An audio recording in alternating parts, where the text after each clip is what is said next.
I have a good little list for us. These are the 5 worst franchises right now in my eyes in sports. Stevie will discuss. Kimberly's here, Mr. Saturday.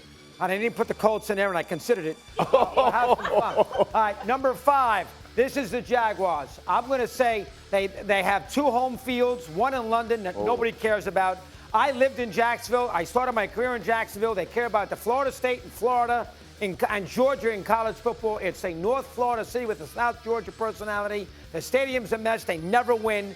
They're the smallest market. When's the last time you see Jacksonville? I know they're on Monday night, and we're going to make a big deal because it's again with us, Buffalo. But still, the Jacksonville, nobody thinks the Jacksonville Jaguars are some big NFL franchise. I mean, I don't know why they expanded it to begin with, and I live there, so I know they're number 5. Number 4, this is a no-brainer to me.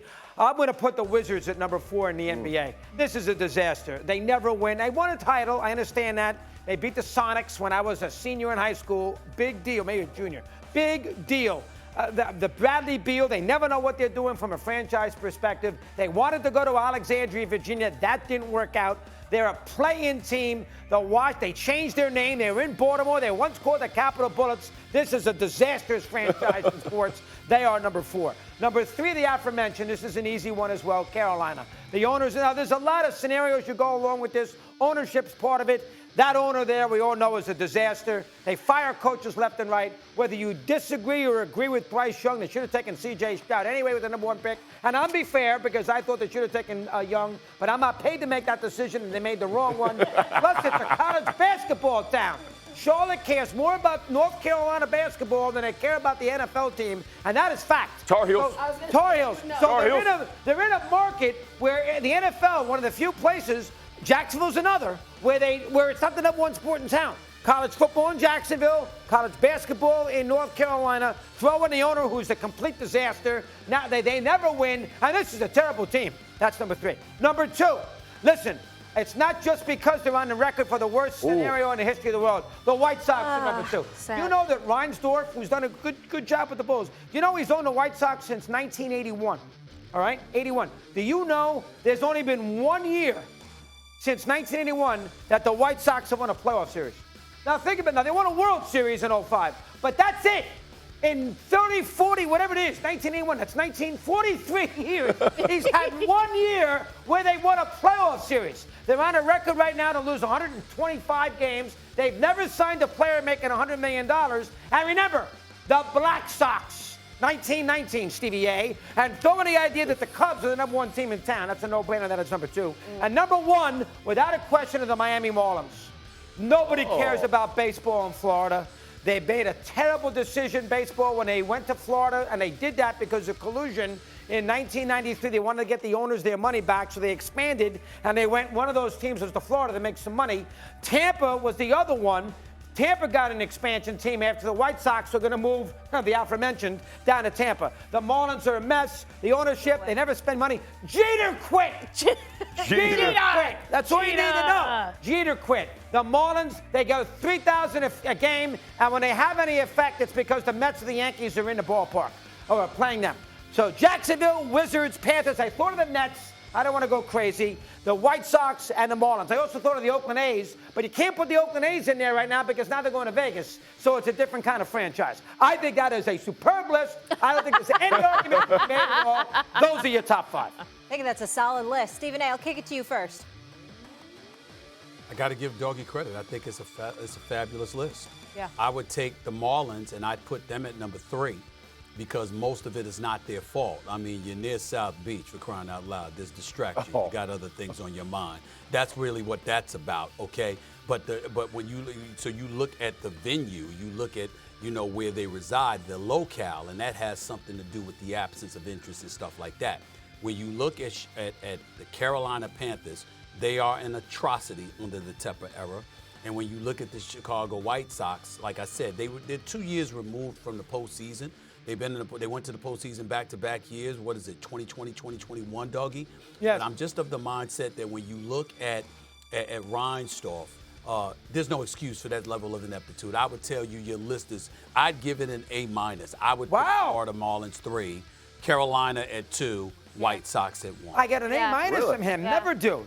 All right, Christopher Mad Dog Russo, you know the drill. Yes, I do. Tell us why you're mad. I might have a fourth bonus for you here, too. All right, here we go. Number one. How about the Kentucky scenario against Georgia on Saturday night in Lexington, game that was on our network? Yes. I mean, against Georgia, playing nothing. This is at the end of the half, 3-3. Got 9 seconds to go, and instead, when Georgia calls a timeout, they don't want to play. Throw the ball in the end zone with 9 seconds. Instead, they kick the field goal. They play this safe way. You're not beating Georgia playing safe football. Kentucky needs to win the game. That's the first thing. Second thing, 4th and 2, third quarter. He's kicking a 40-yard field goal. 4th and 2, you got to go for it there. Forget the points. And then late in the game, he's got the ball at midfield, and he's down with 3 minutes left, and he punts. I mean, come on, for crying out loud. This is Kentucky football. Losing 13-12 means nothing. If you beat Georgia there, geez, you put a little stamp on your program. You're not going to beat the Bulldogs playing conservatively. And Stoops played conservatively on 3 scenarios. Go for the gusto. No, I had Kentucky, I could care less, but go for the gusto. That is number one. Can you imagine the stress that he went through watching them do that with the money on the line? But he had a couple of gummies in him, so he was good. That's what it is. It's all about Everybody doggy's like it? money. It's all about doggy's money, but Always. he's right. You're Kentucky, man. You're known for basketball. You got an opportunity to put your school on the map. You got to go for it. You can't be half-stepping the way that they did. Doggy's right. All right, that's 3. All right, that's number 1. Number 2, New York likes to consider itself New York City, this big baseball metropolis.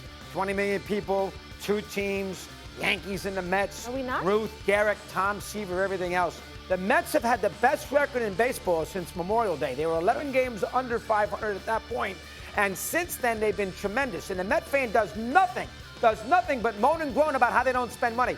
Look at all the empty seats against the Nationals the last 2 games. These are pennant race baseball games 2 weeks ago this season, and there was nobody there. They had 20,000 on Monday night, and they had 24,000 on Tuesday night. And don't give me the idea you can't sell the tickets, because the whole world knows the Mets have been very dangerous and very good. And right now we're in a playoff scenario. They had 20,000 people for a game on a Monday night in September against Washington when they control their own destiny. That is a disgrace, and this is on the Met fan. This is not on the owner. The GM's done a great job, and David Stearns, the manager, the whole bit. The Met fan that likes to think he's a big-time baseball fan, National League down, and they didn't show up for their games here against the Nationals. That is an absolutely. You think the Yankees are going to have 20,000 people when they go play a team this weekend? They're going to put 45,000 in the ballpark. And then the Met fan groans that the Yankees get all the attention. Show up when your team's playing well. And in a playoff chase 2 weeks to go. That's number 2. I don't agree with you there. Going after fans doesn't work for players. It doesn't work for Doggy. I'm sorry. Wow. I don't agree with you. Wow. Don't agree with you. Wow. Stephen A. Nice at you. Kimberly is wrong. Doggy is right. There is no excuse. I'm from Queens, New York, okay? There is no excuse, but this is typical of the Mets fan. You got guys out here like my boy Jeff and his entire family in L.A. that are more committed to being Mets fans than Met fans in Queens, New York. This is why the Yankees own New York when it comes to baseball, no matter what the Mets do. They can get their one every 20-year World Series, okay? But after that, nobody's thinking about them. Everybody's thinking about the Yankees because Yankee fans show up. Yeah, terrible attendance. That's number 2. Let's go Braves. Number 3. Let's go Braves, who were playing barely. Lose last night. They blew a 5-0 lead. Big shot. Thank you. Big shot. Number 3. Big shot. How about now? We did a little of this already. How does Russell Wilson get a game ball last week from Tomlin when they beat the Broncos? What? Russell Wilson. What the hell did he do to help win the game? Got a calf issue? Mike Tomlin gave a game ball to the Pittsburgh backup quarterback because he happened to play a couple of years in Denver. It's not like he was on Seattle and they won and they unceremoniously dumped him after 10 years of great football. He was terrible for Denver. And the idea that somehow, some way, this spurred the Steelers on to beat the Bo Nix Broncos 13-6, which Peyton didn't kick an onside kick for crying out loud with a minute left. I mean, and you're going to give him a game ball? Mike, in the name of Blyer and Franco and Bradshaw and Mean Joe Green and O.C. Greenwood and Fat Ernie Holmes and Lambert and Jack Hand and Mel Blunt and Mike Wagner and Donnie Shell and Mike, the center, Webster. Webby. All right, who passed away. Yes. And this is the Lynn Swan and John Stallworth. And you're going to sit there and give Russell Wilson a game ball when he sat at a clipboard on the sidelines all day when you beat the Denver Broncos 13-6? That is a freaking disgrace. And if you're a Pittsburgh Steelers fan, I'd be embarrassed. In the name of the Steelers, I give the backup quarterback, let's put it down yet, a game ball. Oh, my God, I couldn't believe it.